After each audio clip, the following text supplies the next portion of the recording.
El historiador que robaba cadáveres de niñas y las convertía en muñecas.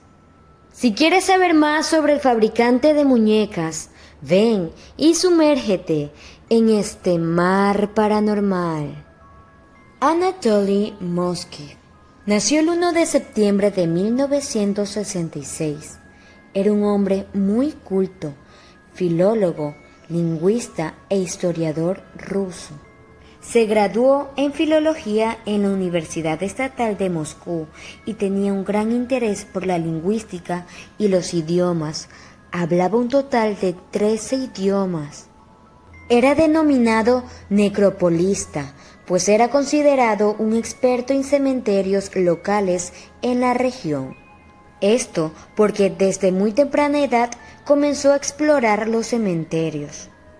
Fue en el año 2011 que las autoridades de Rusia comprenderían la gravedad de esta obsesión, ya que en Rusia comenzó un evento que dejó desconcertado a todo el mundo.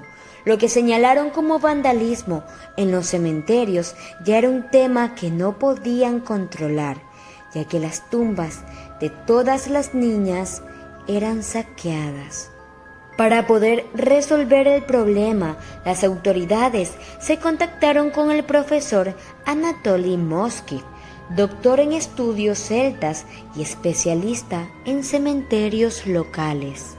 Grande sería su sorpresa al ingresar a su hogar, ya que quedarían estupefactos ante tanto horror.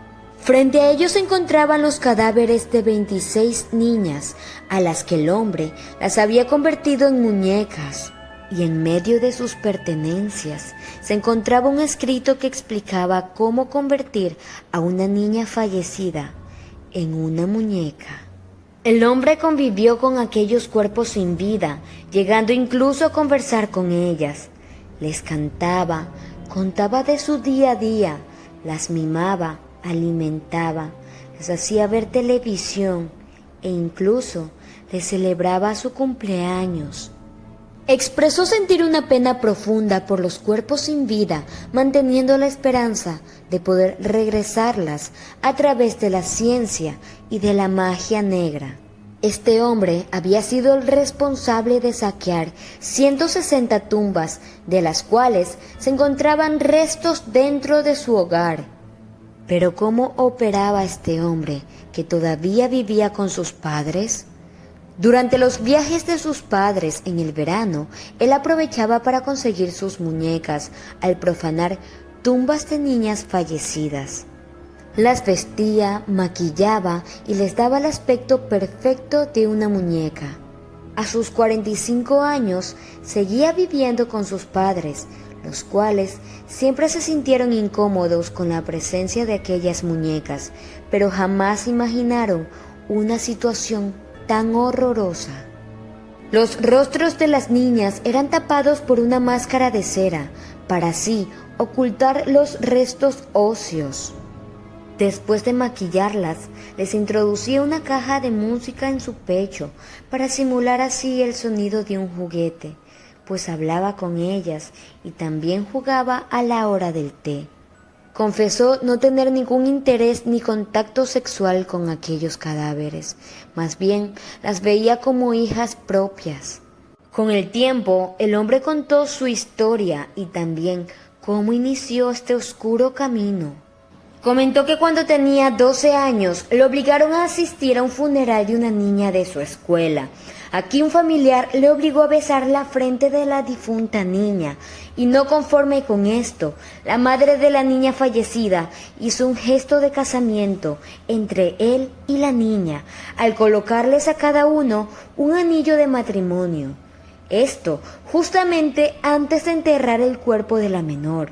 Aquello dejaría secuencias psicológicas para siempre en él. Finalmente confesó ante la corte haber secuestrado 44 cuerpos de niñas de entre 3 a 12 años de edad. Y sí, encontraron 26 cuerpos, pero lo que ocurre es que cuando él revisaba sus cuerpos y sentía que no les podían servir, las desechaba. En 2013, el psicólogo del caso determinó que lo mejor sería enviarlo a un centro psiquiátrico tras ser diagnosticado con esquizofrenia, y así fue. Pero 5 años después, los psicólogos pidieron que sea considerado apto de seguir su condena en casa. Petición que claramente fue repudiada por los padres de las víctimas. Al final, la petición fue negada, por lo que aún cumple su condena en el centro psiquiátrico.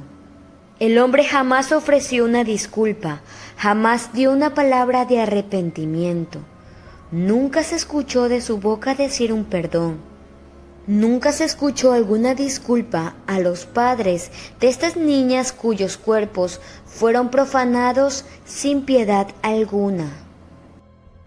Estas niñas son niñas, no tienen padres, no conozco a ninguno de ellos. Además, enterraron a sus hijas y aquí es donde yo creo que terminaron sus derechos sobre ellas. Así que no me disculparía jamás. Gracias por sumergirte en este mar paranormal.